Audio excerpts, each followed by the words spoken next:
Hello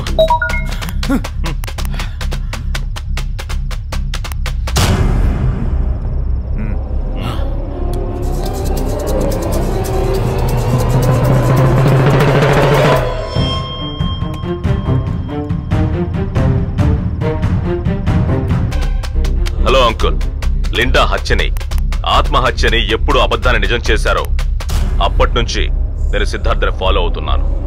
ఎప్పుడు వాడు మన చేతికి దొరుకుతాడని ఎదురు చూస్తున్న సమయంలో జెన్నిఫర్ కి వాడికి హోటల్లో పెద్ద గొడవైంది. హోటల్ నుంచి సిద్ధార్థ్ కోపంతో వెళ్లిపోవడం నేను చూశాను. కారు వెనకాల జెన్నిఫర్ కూడా వెళ్లిపోవడం నేను చూశాను. ముందుగా కారులో వెళ్లిన సిద్ధార్థ్ జెన్నిఫర్ కోసం అక్కడ వెయిట్ చేస్తూ ఉన్నాడు. వాడిని డైరెక్ట్ గా పట్టుకోవాలనే ఉద్దేశంతో నేను రంగంలోకి దిగాను.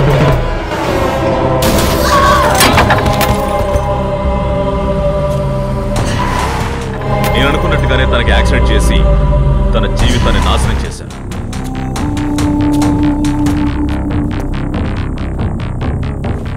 ఆ వీడియోనే మీరు ఇప్పుడు చూస్తున్నారు. ఈసారి సిద్ధార్థ్ మన నుంచి తప్పించుకోలేడు. రాత్రికి రాత్రే నిన్ను ప్రపంచ సుందరగా చేసేయగలను. Oh my god. సిద్ధార్థ్, నువ్వు లిండా విషయంలో పెద్ద తప్పు చేశావు. లిండా కేసు నుండి నేను నిన్ను కాపాడాను. కానీ నాన్న విషయం తెలిసి నిన్ను అడిగినప్పుడు నువ్వు తప్పే చేయలేదని వాదించావు. నువ్వు తప్పు చేసింది నిజమే సిద్ధార్థ్. నీ వల్ల ఒక అమ్మాయి చనిపోయింది. ఇందరితో ఇవన్నీ ఆపేయి. కొడుకు అంటున్నారు. వాడు మా అమ్మకు పుట్టాడా లేదంటే మీకు పుట్టినోడా? సిద్ధార్థ్, నీకెంతో చెప్పాను కదా. మళ్ళీ తప్పు చేసి నాన్నని తలదించుకునేలా చేసావు కదా.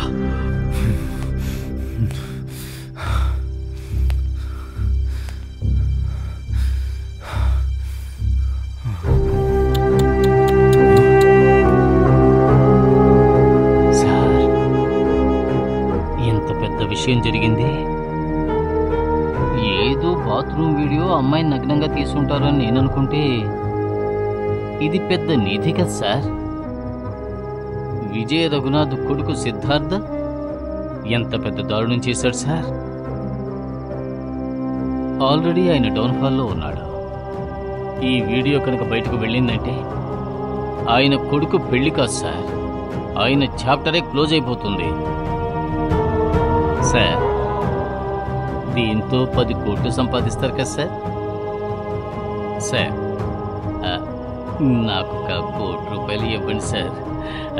ఈ ఉద్యోగం వదిలేసి వెళ్ళి ఫ్యామిలీతో సెటిల్ అవుతాను.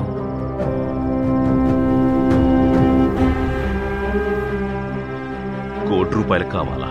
అవును సార్. ₹1 అడిగి ఎందుకు అవమానిస్తున్నావు? అడిగేది అడుగుతున్నావు కదా, ఒక 5 కోట్లు అడగొచ్చుగా. ఇచ్చేసుంటేవాడిని. 5 కోట్ల సార్?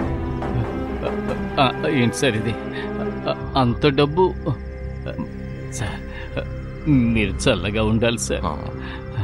అది సరే, బయటికి వెళ్ళి చూడు. ఎవరో వస్తున్నట్టున్నారు. చూస్తాను సార్.